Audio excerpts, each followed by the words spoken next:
Bismillahirrahmanirrahim. Assalamualaikum warahmatullahi wabarakatuh. Saya Rafli Aditya Kurniawan, NIM 4522215013 akan mempresentasikan tugas sebagai syarat UAS mata kuliah metode numerik yang berjudul Analisis Perhitungan Konsumsi Tenaga Listrik per Kapita Nasional tahun 2015 hingga 2024 menggunakan metode integrasi numerik, trapesium, Simpson, dan kuadratur.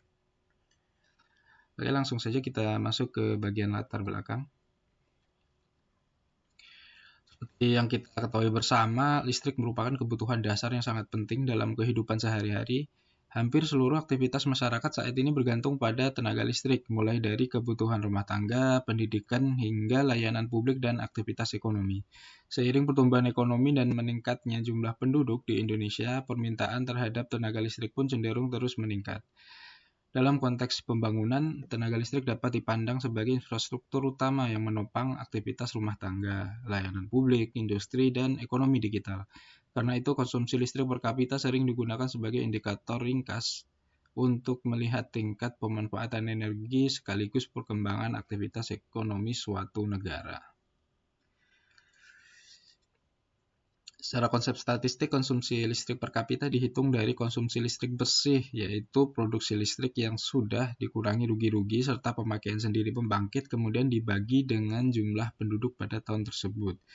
Definisi ini penting agar perbandingan antar tahun konsisten dan dapat dipertanggungjawabkan.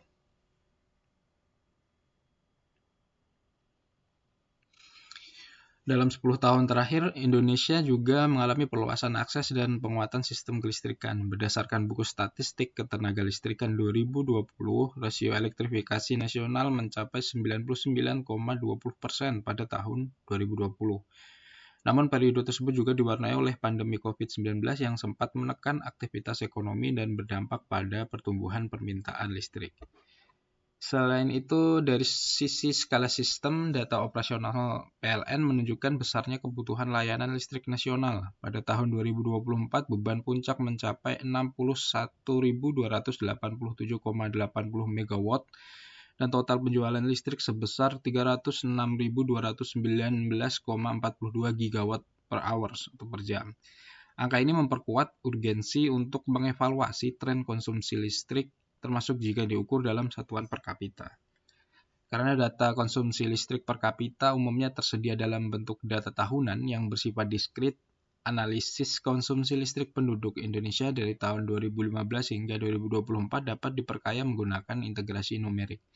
Melalui pendekatan ini, kita dapat mengestimasi akumulasi konsumsi selama satu dekade sebagai luas di bawah grafik, sehingga perubahan tren antar tahun dan dampak peristiwa besar dapat terlihat lebih jelas dan terukur.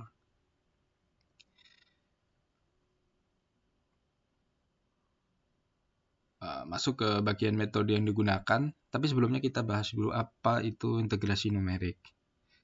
Jadi, apa itu integrasi numerik? Integrasi numerik merupakan metode untuk menyelesaikan persoalan integral dengan menerapkan pendekatan-pendekatan dalam metode numerik, sehingga nilai integral yang dicari dapat dihampiri mendekati nilai sebenarnya atau nilai sejatinya.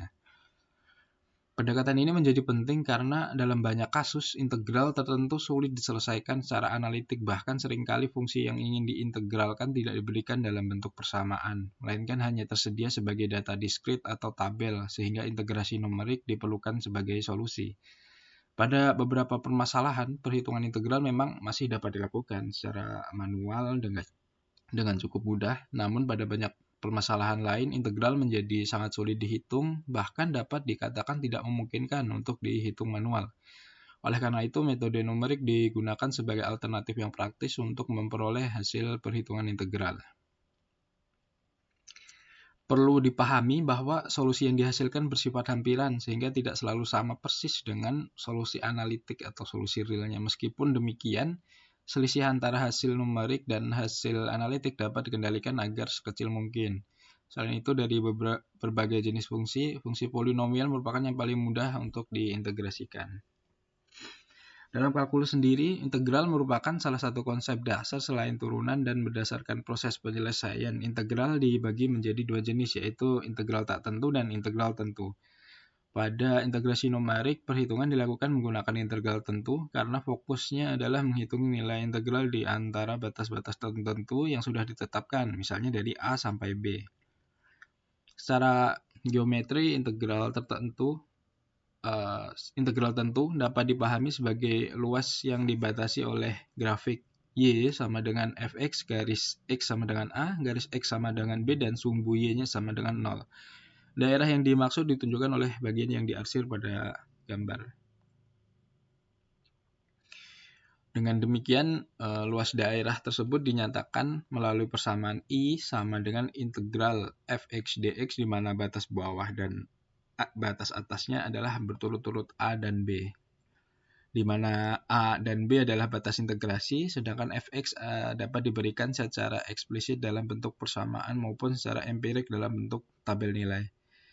Dalam prakteknya, terdapat berbagai metode integrasi numerik. Pada pembahasan ini, metode yang digunakan meliputi antara lain yaitu aturan trapesium, Simpson 1/3, Simpson 3/8, dan kuadratur Gauss, yang masing-masing memiliki pendekatan dan tingkat ketelitian yang berbeda-beda untuk menghampiri nilai integral.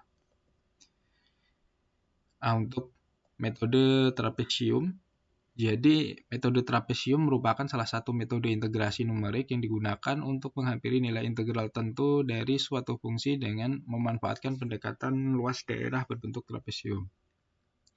Metode ini termasuk ke dalam keluarga metode Newton-Cotes, yaitu metode integrasi yang membangun pendekatan berdasarkan titik-titik data pada interval tertentu. Pada dasarnya, metode trapesium menggunakan dua titik data, sehingga pendekatan yang digunakan adalah polinomial interpolasi orde 1, atau dengan kata lain interpolasi linear. Untuk satu interval tertutup A, B, nilai integral dihampiri dengan cara menggantikan fungsi fx oleh garis lurus yang dibentuk dari dua titik A, FA, dan titik B, FB. Karena polinom interpolasi yang melewati dua titik tersebut berupa garis lurus, maka luas daerah yang dihitung sebagai hampiran integral adalah luas daerah di bawah garis lurus tersebut, yang secara bentuk menyerupai trapesium. Namun jika hanya menggunakan satu trapesium pada interval tertutup A, B, masih ada potensi kesalahan karena garis lurus tidak selalu mengikuti bentuk grafik fx. Area yang tidak terwakili yaitu selisih antara grafik asli dengan garis penghubung menjadi sumber galat. Untuk meminimalkan galat ini, interval tertutup A, B dapat dibagi menjadi n subinterval sehingga terbentuk bias-bias trapesium lebih kecil. Dengan cara ini, integral dihampiri sebagai penjumlahan luas trapesium pada setiap subinterval yang dikenal sebagai aturan trapesium gabungan atau composite trapezoidal rule. Secara matematis, jika interval tertutup A, B dibagi menjadi n subinterval dengan lebar delta X sama dengan B min A per N, dan titik-titiknya didefinisikan sebagai XI sama dengan A plus I kali delta X, untuk I-nya sama dengan 0,12 seterusnya hingga N, maka hampiran integralnya dapat dituliskan I sama dengan delta X dibagi 2 dikalikan dengan X0 ditambah 2 dikali sigma fxi, di mana I berjalan dari 1 sampai n-1 ditambah fxn. Nah, rumus ini menunjukkan bahwa nilai pada titik ujung x0 dan xn dihitung sekali, sedangkan nilai di titik tengah dijumlahkan dan dikalikan 2, karena masing-masing berkontribusi pada dua trapesium yang bersebelahan. Nah, untuk metode Simpson, seperti yang sudah disebutkan, bahwa metode ini terdiri dari Simpson 1/3 dan Simpson 3/8. Pertama kita bahas metode Simpson 1/3 terlebih dahulu.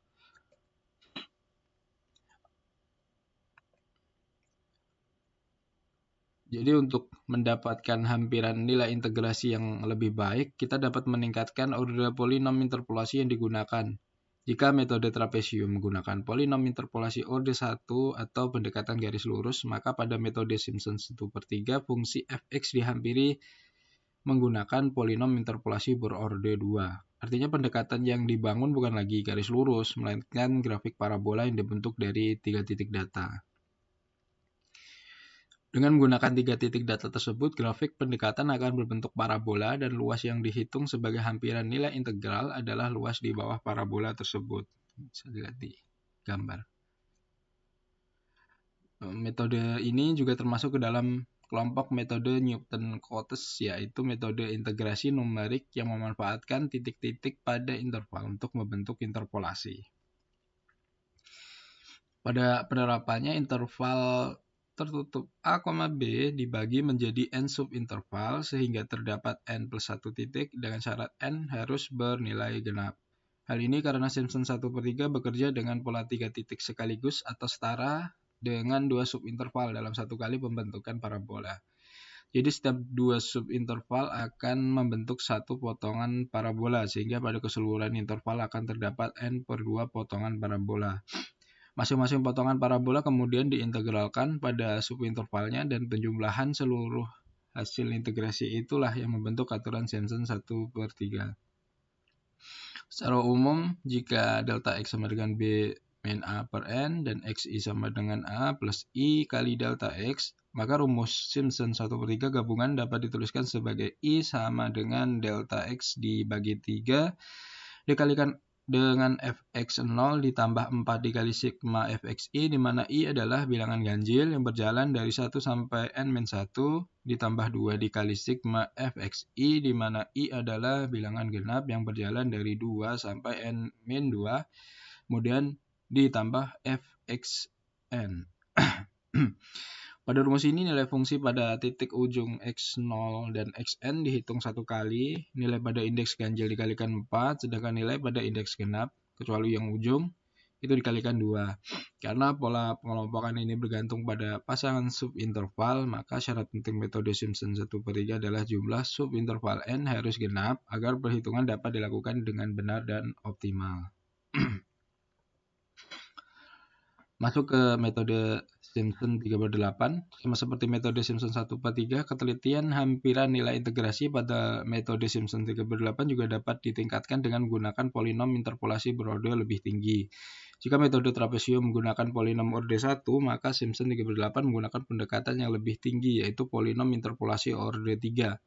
Pendekatan ini bangun dari 4 titik data sehingga fungsi fx dihampiri oleh grafik yang merepresentasikan hasil interpolasi orde 3 dan luas di bawah grafik yang berbentuk parabola inilah yang digunakan sebagai hampiran integral. Metode Simpson 3/8 ini juga termasuk ke dalam kelompok metode Newton-Cotes.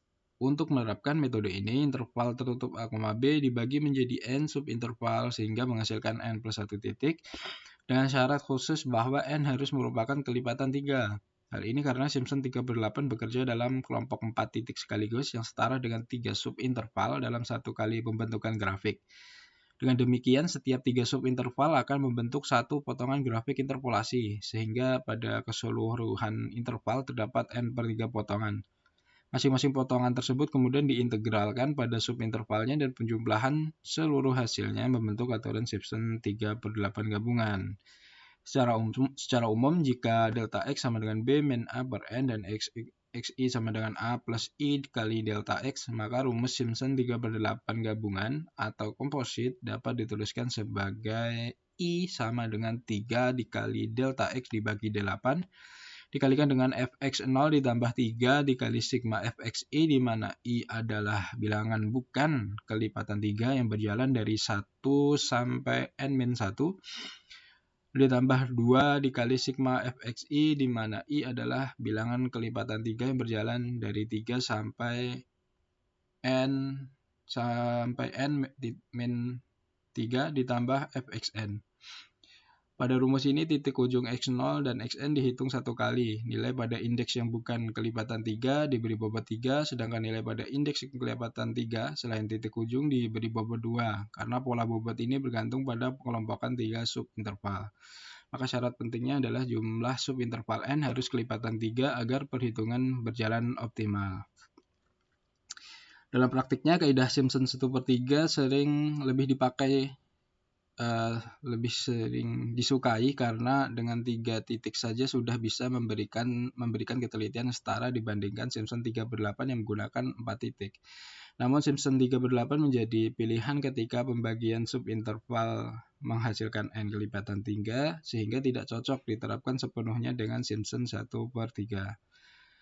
Terakhir perlu dicatat bahwa baik Simpson 1/3 maupun Simpson 3/8 memiliki keterbatasan, yaitu umumnya hanya dapat digunakan pada data yang equispace, artinya jarak antar titik yang dilambangkan delta X harus sama. Terakhir untuk metode kuadratur. Jadi selain kelompok metode Newton-Cotes yang menghampiri fungsi fx menggunakan polinom interpolasi, terdapat pendekatan lain yang cukup populer untuk menyelesaikan persoalan integral, yaitu metode kuadratur Gauss. Inti dari metode ini adalah menghitung nilai integral dengan cara mengevaluasi nilai fungsi fx pada sejumlah titik tertentu yang dipilih secara khusus di dalam interval tertutup, yaitu -1,1. Nilai fungsi pada titik tersebut kemudian dikalikan dengan faktor bobot masing-masing, lalu seluruh hasilnya dijumlahkan untuk memperoleh hampiran integral. Dalam kuadratur Gauss dikenal 2 perumusan yang umum atau sering dibahas, yaitu kuadratur Gauss-Legendre dan kuadratur Clenshaw-Curtis. Pada pembahasan ini digunakan metode Gauss-Legendre karena formulanya cenderung lebih sederhana dan lebih mudah dipahami. Secara umum, bentuk pendekatan kuadratur Gauss-Legendre dapat dituliskan dengan integral fx dx di mana batas bawah adalah -1 dan batas atas adalah 1 akan ekuivalen dengan sigma ci kali fxi di mana i berjalan dari 1 sampai n. Di sini xi adalah titik evaluasi atau node dan ci adalah faktor bobot atau weight. Nilai xi dan ci bukan dipilih sembarang, melainkan ditentukan sedemikian rupa agar galat integrasi menjadi minimum. Untuk kuadratur Gauss-Legendre 2 titik, bentuknya menjadi integral fx dx di mana batas bawah dan batas atasnya adalah berturut-turut -1 dan 1 akan ekuivalen dengan ci kali fxi ditambah c2 kali fx2. Persamaan ini memuat 4 variabel tak diketahui, yaitu C1, C2, X1, dan X2. Oleh karena itu, perlu ditentukan nilai-nilai tersebut dengan prinsip pemilihan titik dan bobot yang menghasilkan ketelitian terbaik. Sebagai ilustrasi sederhana dengan aturan trapesium, jika kita memaksa memilih titik ujung interval, yaitu X1 sama dengan -1 dan X2 sama dengan 1, serta bobot C1 sama dengan C2 sama dengan yaitu 1, maka persamaan hampiran berubah menjadi integral fx dx di mana batas bawah dan batas atasnya adalah berturut-turut -1 dan 1 akan ekuivalen dengan delta x dibagi 2 dikalikan f-1 ditambah f1 yang mana ekuivalen juga dengan f-1 ditambah f1. Bentuk ini menunjukkan bahwa aturan trapesium dapat dipandang sebagai salah satu bentuk pendekatan yang masih sejalan dengan kerangka kuadratur. Hanya saja Gauss-Legendre pada dasarnya memilih titik dan bobot yang lebih optimal daripada sekadar menggunakan titik ujung interval.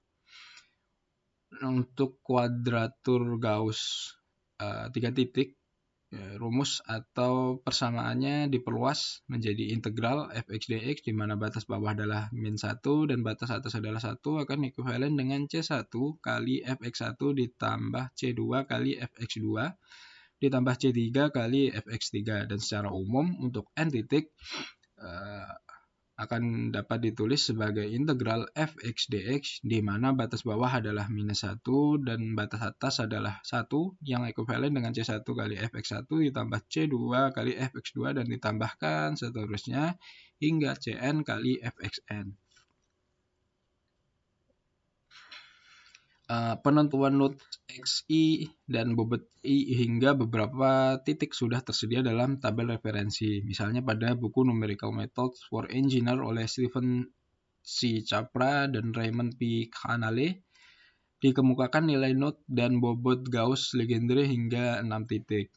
Ya, seperti contohnya n sama dengan 2, x-nya sama dengan -0,577350269 dan 0,577350269. Dan bobot keduanya yaitu 1.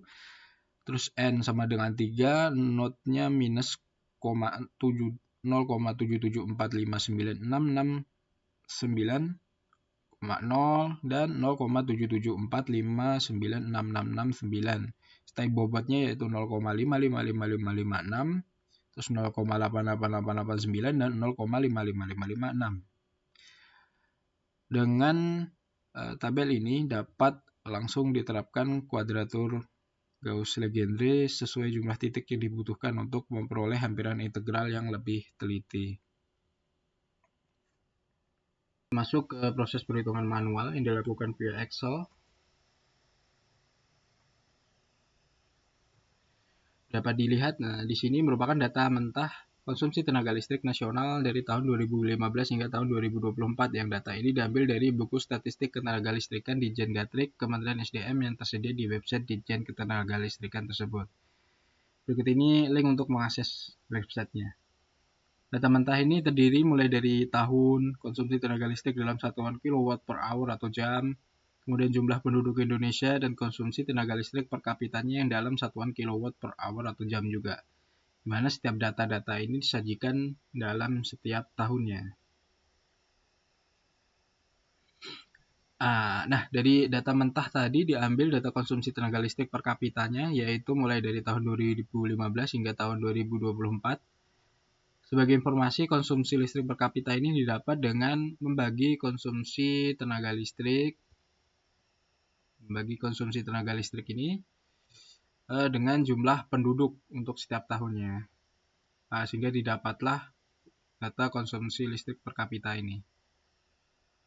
Sama.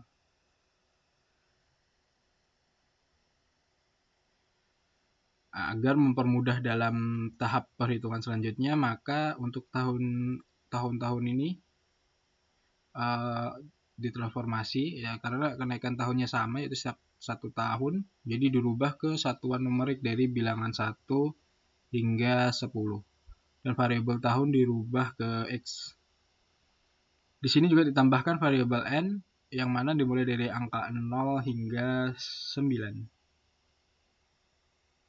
Ini untuk visualisasi konsumsi tenaga listrik per kapita setiap tahunnya, dari mulai tahun 2015 sampai 2024. Bisa dilihat jika konsumsi tenaga listrik selalu meningkat ya setiap pergantian tahunnya. Untuk luas integrasi yang akan dihitung hampirannya adalah yang pada grafik ini berwarna orange atau jingga.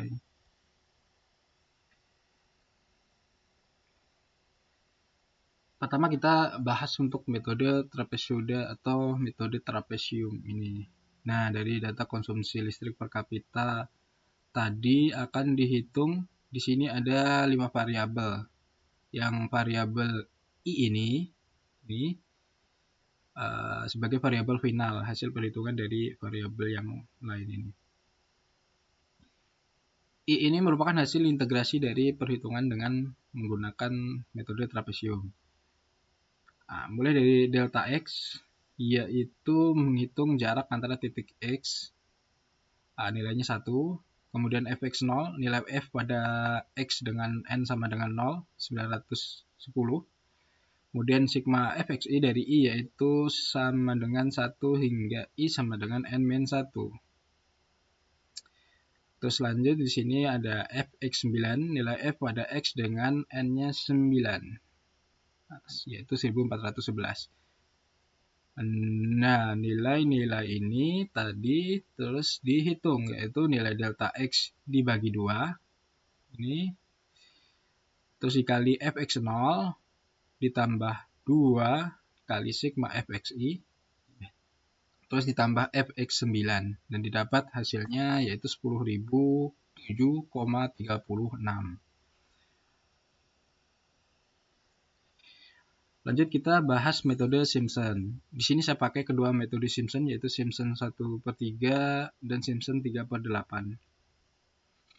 Untuk metode Simpson 1/3 karena N-nya sama dengan 9, maka untuk interval X sama dengan 1 sampai X sama dengan 7 menggunakan Simpson 1/3 dan yang X sama dengan 7 sampai X sama dengan 10, kita pinjam dulu metodenya Simpson 3/8. Karena seperti yang sudah dijelaskan di bagian metode yang digunakan tadi, Simpson 1/3 komposit itu jumlah subintervalnya harus genap, sedangkan 9 itu kan ganjil. Jadi perlu ada sedikit penyesuaian agar perhitungannya bisa dilakukan. Seperti itu.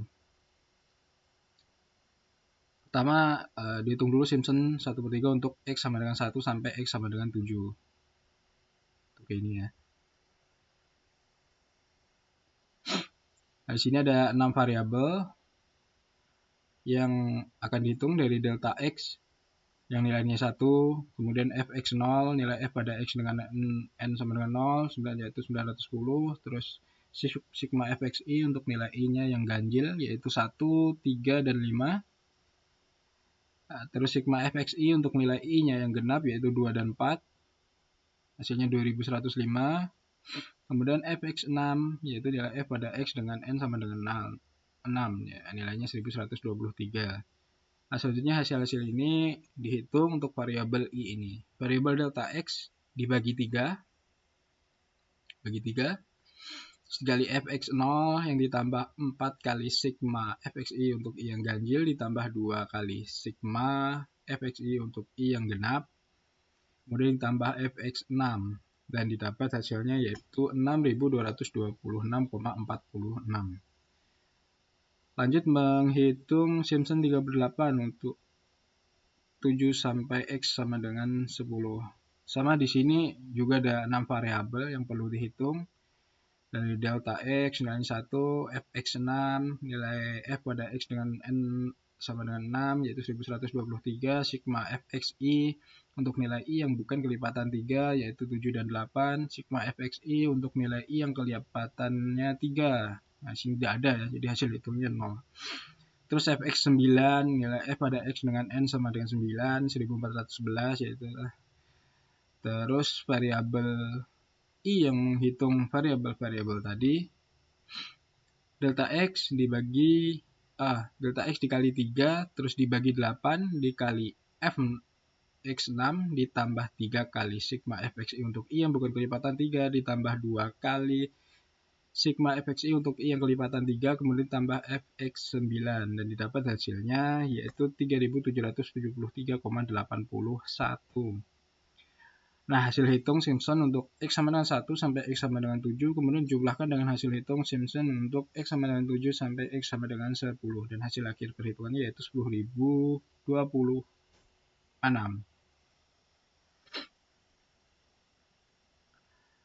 Nah, ini untuk metode Simpson 3/8, karena n sama dengan 9, ya maka untuk seluruh interval dari X sama dengan 1 sampai X sama dengan 10 dapat menggunakan Simpson 3/8, karena ya seperti yang kita tahu Simpson 3/8 mensyaratkan n adalah harus kelipatan 3.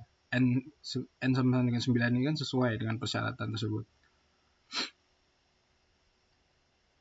Di sini ada I nanti yang merupakan hasil perhitungan hampiran integrasi dengan metode Simpson 3/8 ini. Terus ada delta X, nilainya 1, fx0, nilainya 910, sigma fxi untuk I yang bukan kelipatan 3, sigma fxi untuk nilai I yang merupakan kelipatan 3. Nah, ini di sini. Jadi terlihat bedanya dari Simpson 1/3, selain pengali dan pembagi delta X dan faktor pembobotnya yang 3 dan 2, sigma fxi dihitung untuk I yang bukan kelipatan 3 dan yang kelipatan 3. Berbeda dengan sigma fxi Simpson 1/3 yang dihitung untuk I yang ganjil dan genap. Lanjut ada sigma fxi yang untuk I-nya kelipatan 3 dan fx9 yang nilainya 1411. Terakhir dihitung nilai dari variabel-variabel tadi, delta X dikali 3 dibagi 8 dikali fx0 ditambah 3 kali sigma fxi untuk I yang bukan kelipatan 3 ditambah 2 kali sigma fxi untuk I yang kelipatan 3, kemudian ditambah fx9 yang nilainya 1411. Nah, hasilnya didapat yaitu 10.003,07. Dan terakhir untuk metode kuadratur Gauss-Legendre. Di sini karena datanya berbentuk tabulasi, jadi agar bisa dihitung maka titik-titik data akan dibagi per interval lalu dijumlahkan di akhir. Nah, di sini saya pakai Gauss-Legendre 3 titik dan 4 titik. Kita mulai dulu dari kuadratur Gauss-Legendre yang memakai 3 titik sebagai pembaginya. Oh iya, ini ada nilai faktor bobot dan titik evaluasi, yang mana untuk faktor bobot saya tulis variabelnya dengan nama W, terus yang seharusnya C ya, W yang seharusnya C, terus T untuk variabel argumen fungsi dari yang seharusnya X. Kenapa dibuat begini? Karena agar menghindari kebingungan karena nama variabel yang sama dengan variabel X dari soalnya atau topik yang dibahas, ini kan X juga. Jadi kita ganti ke T, bobot ke W. Di 3 titik ini perlu penyesuaian. Untuk X sama dengan 1 sampai X sama dengan 9 bisa langsung pakai Gauss-Legendre 3 titik, dan khusus untuk X sama dengan 9 sampai X sama dengan 10 akan pakai Gauss-Legendre 2 titik, yang nanti perhitungan diferensiasi numerik fx-nya akan meminjam titik data yang X sama dengan 8. Nah ini nanti pinjam ini.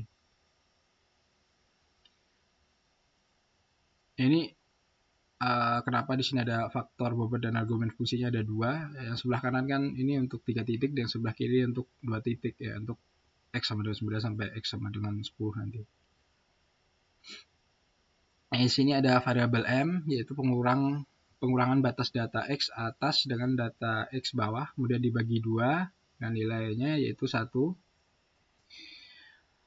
Terus ada H, yaitu pengurangan batas data X atas dengan data X bawah, kemudian bagi 2 dengan nilainya 1. Terus X0, yaitu nilai M ditambah H dikalikan dengan argumen fungsi T1, yaitu minus 0,77460, dan hasilnya X0 adalah 1,225403. X1 di sini yaitu dengan cara yang sama tapi dengan pengalih argumen fungsi yang T2 yaitu 0, dan hasil X1 adalah 2. Terus penghitungan X2 dengan cara yang sama seperti sebelumnya dengan pengalih argumen fungsi T3 ini yaitu 0,774597, dihasilkan nilainya 2,774597. Selanjutnya mencari fx0, fx1 dan fx2 dengan cara diferensiasi numerik. Metode yang dipakai adalah metode Lagrange. Nah, di sini pakai metode Lagrange.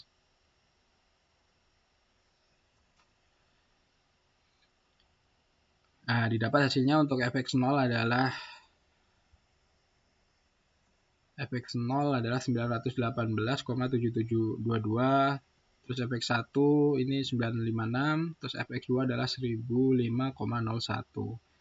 Kemudian untuk mendapatkan nilai I untuk interval 0 sampai 2 ini yaitu dengan menjumlahkan masing-masing nilai fx tadi yang dikalikan terlebih dahulu dengan faktor bobotnya. Nah, ini dikalikan dulu dengan faktor bobotnya. Ada W1, W2, W3, fx0 dengan W1, fx1 dengan W2, fx2 dengan W3. Nah, baru setelah itu dikalikan dengan nilai H tadi. Dan didapatlah nilai integrasi untuk interval ini yaitu 1918,87. Untuk interval-interval selanjutnya pakai cara yang sama, hasilnya untuk interval 2 sampai 4 nilai integrasinya adalah 2120,70. Interval 4 sampai 6 nilai integrasinya 2186,89, dan interval 6 sampai 8 didapat 2383,60. Nah, untuk interval terakhir ini yes, 8 sampai 9 sama cara seperti sebelumnya, cuma yang berbeda di sini adalah pas pencarian 2 nilai X dan fx-nya. Nilai M-nya nah di sini didapat nilainya 9,5, terus kemudian nilai H-nya 0,5, X8-nya 9,211325, X9 9,788675. Nah, terus dicari fx8. Di sini dapat 1360,389, fx9-nya dapat 1402,931. Nah, ini yang saya sebutkan tadi, kalau penghitungan diferensi numerik fx-nya akan meminjam titik data yang x8 tadi. Iya.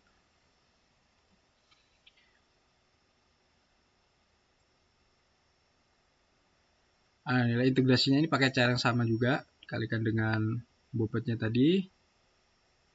Nah, didapatkan bobotnya W1, W2. Kalau cuma ada 2 fx-nya. Nilai integrasinya dengan pakai cara yang sama yang tadi, dapat hasilnya 1381,66. Nah, nilai setiap integrasi ini tadi dari subinterval ini tadi kemudian dijumlahkan dan hasil akhirnya yaitu 9.991,71. Untuk penghitungan kuadratur Gauss-Legendre yang memakai 4 titik sebagai pembagi. Seperti yang dapat lihat untuk subintervalnya tepat 4 titik. Jadi di sini tidak perlukan penyesuaian seperti yang 3 titik tadi. Dan untuk nilai faktor bobot dan argumen fungsi yang n per titik datanya adalah 4. Ini nilai W dan T-nya. Caranya sama persis seperti yang di Gauss-Legendre 3 titik tadi. Nilai M untuk nilai tengah di setiap intervalnya. Di sini 2,5, terus ini H untuk pengali fx yang sudah diboboti nanti, kemudian x0, x1, x2, x3, fx0, fx1, fx2, fx3. Nah, di sini kan ada 4 titik data, jadinya 4 titik data. Jadinya x dan f-nya juga ada 4. Ini. X-nya 4, fx-nya juga 4.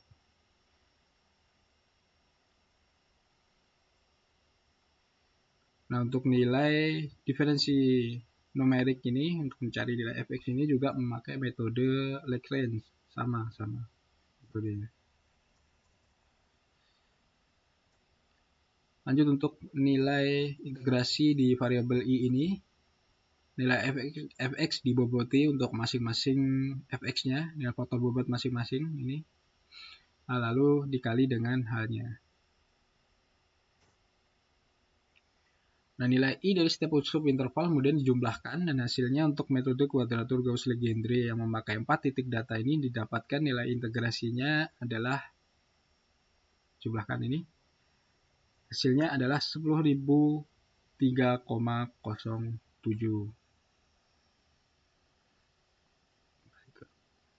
Kembali ke presentasinya. Untuk kesimpulan, berdasarkan hasil perhitungan manual menggunakan Excel, dapat disimpulkan bahwa estimasi akumulasi konsumsi listrik per kapita nasional periode 2015 hingga 2024 yang dihitung dengan beberapa metode integrasi numerik menghasilkan nilai di kisaran sekitar 10.000. Sehingga dapat dikatakan bahwa pendekatan numerik yang digunakan cukup stabil untuk mengestimasi akumulasi konsumsi selama 1 dekade. Secara rinci, metode trapezio menghasilkan nilai 10.007,36. Sementara itu metode Simpson 1/3 memberikan hasil 10.000,26. Terus Simpson 3/8 menghasilkan 10.003,07. Untuk metode kuadratur Gauss-Legendre, perhitungan dengan 3 titik menghasilkan nilai 9.991,71, sedangkan dengan yang 4 titik menghasilkan 10.003,07. Pola ini menunjukkan bahwa metode dengan orde lebih tinggi seperti Simpson dan kuadratur Gauss-Legendre cenderung memberikan hasil yang lebih halus karena pendekatannya lebih teliti, baik melalui interpolasi berorde lebih tinggi maupun pemilihan titik evaluasi yang lebih optimal. Dalam hasil ini, Simpson 1/3 berada paling dekat dengan nilai pusat kisaran sekitar 10.000. Sedangkan Gauss-Legendre 3 titik memberikan nilai paling rendah dibandingkan metode lainnya.